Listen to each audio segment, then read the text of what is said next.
ഇവിടെയാണ് sir മാണിക്കുഞ്ഞിന്റെ body കിടന്നിരുന്നത്. ഇവിടെയാണ് മാണിക്കുഞ്ഞ് ഈശോ എന്ന് എഴുതിയത്. ഒരു കഷ്ണം കളർ ചോക്ക് കിട്ടും. നോക്കട്ടെ സാർ. മോളി, പിന്നെ മാണിക്കുഞ്ഞിന്റെ പെരുമാറ്റത്തെ പറ്റി മോൾ എന്തെങ്കിലും പരാതി പറഞ്ഞിട്ടുണ്ടോ? ഇല്ല സാർ. അങ്ങനെ എന്തെങ്കിലും പരാതി ഉണ്ടായിരുന്നെങ്കിൽ ചാച്ചന്റെ കൂടെ അവളോട് ഒറ്റയ്ക്ക് കഴിയില്ലായിരുന്നല്ലോ. ഈ വിവാഹത്തിന് മുമ്പ് മോസിയെ വേറെ ആരെങ്കിലും വിവാഹം കഴിക്കാൻ ആഗ്രഹിച്ചായിട്ട് ഓർമ്മയുണ്ടോ? ഇല്ല. പിന്നെ പിന്നെ മോസി വിധവയായ ശേഷം ഔസേപ്പച്ചന്റെ മകൻ സണ്ണിക്കുട്ടി അവളെ പുനർവിവാഹം ചെയ്യാൻ ആഗ്രഹിച്ചിരുന്നു. അയാളും വിഭാര്യനായിരുന്നല്ലോ. പക്ഷെ ഔസേപ്പച്ചൻ കൊണ്ടുവന്ന ആ പ്രപ്പോസൽ മാണിക്കുഞ്ഞ് ശക്തമായി എതിർത്തു. അതെന്താ? ഈ സണ്ണിക്കുട്ടി ഒരു മഹാകുടിയനാ. അതുകൊണ്ടാ മാണിക്കുഞ്ഞ് എതിർത്തത്. മോൾക്ക് എതിർപ്പുണ്ടായിരുന്നോ? ഞാനത് ചോദിച്ചില്ല. ചാച്ചനെ എതിർത്ത് അവൾ ഒന്നും ചെയ്യില്ല. കുറച്ചു നേരത്തേക്കൊന്ന് മാറി നിൽക്കും. ഓ,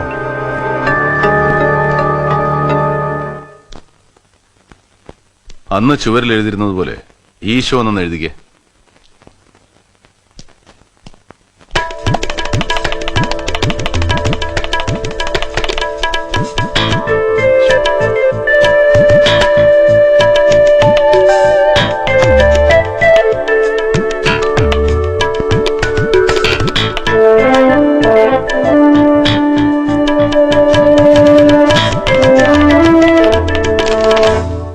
അന്ന് എങ്ങനെയാ ബോഡി കിടന്നിരുന്നത്? If you don't mind, can you just demonstrate it? Sir, ഇനിയൊന്ന് എഴുതിക്കേ.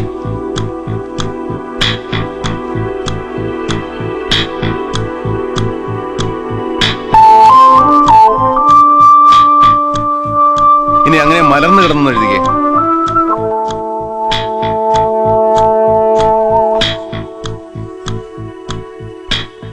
ചാക്കോ, ഇനി അതൊന്ന് വായിച്ചേ. ഈശോ. എഴുന്നേറ്റിരുന്നിട്ട് ഒന്നുകൂടെ വായിച്ചേ. മോസി. യെസ്, മോസി. ഇപ്പൊ ചാക്കോ ഈശോ എന്ന് എഴുതി, നമ്മൾ മോസി എന്ന് വായിച്ചു. ഇനി അതേ പൊസിഷനിൽ ഒന്ന് മോസി എന്ന് എഴുതിക്കേ.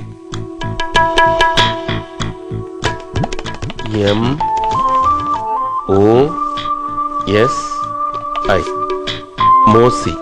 ഇനി എഴുന്നേറ്റിരുന്ന് ഒന്നുകൂടെ വായിച്ചേ. ഈശോ. അപ്പൊ യഥാർത്ഥത്തിൽ മാണിക്കുഞ്ഞ് ഈശോ എന്നാണോ എഴുതിയത്, മോസി എന്നാണോ? മോസി എന്നാ. That's it. ഇപ്പൊ മനസ്സിലായില്ലേ മോസി എങ്ങനെ ഈശോ എന്ന്? അന്ന് യഥാർത്ഥത്തിൽ ഇതാണ് സംഭവിച്ചത്. തന്റെ മരണത്തിന് കാരണം മോസിയാണെന്ന് അദ്ദേഹത്തിന് ലോകത്തെ അറിയിക്കണം. മരണവിപ്രാളത്തിനിടയ്ക്ക് അദ്ദേഹത്തിനെ കൊണ്ടാവുന്ന വിധം അത് ചെയ്തു. പോലീസ് റിപ്പോർട്ട് അനുസരിച്ച് ബോഡി കമഴ്ന്നാണല്ലോ സാർ കിടന്നിരുന്നത്. ഒന്നുകിൽ ആരെങ്കിലും കമഴ്ത്തിയിട്ടതായിരിക്കാം, അല്ലെങ്കിൽ മരണവിപ്രാളത്തിനുള്ള പിടച്ചിലിനിടയ്ക്ക് പൊസിഷൻ മാറിയിരിക്കാം. അങ്ങനെയാണെങ്കിൽ ആരായിരിക്കും സാർ? അറിയില്ല. സംഭവം നടന്നയെന്ന് രാത്രി 10:30-നും 11:30-നും ഇടയ്ക്ക്, let's call it golden hour. ആ ഒരു മണിക്കൂറിനിടയ്ക്ക് ഈ വീട്ടിൽ എന്തൊക്കെയോ സംഭവങ്ങൾ നടന്നിട്ടുണ്ട്.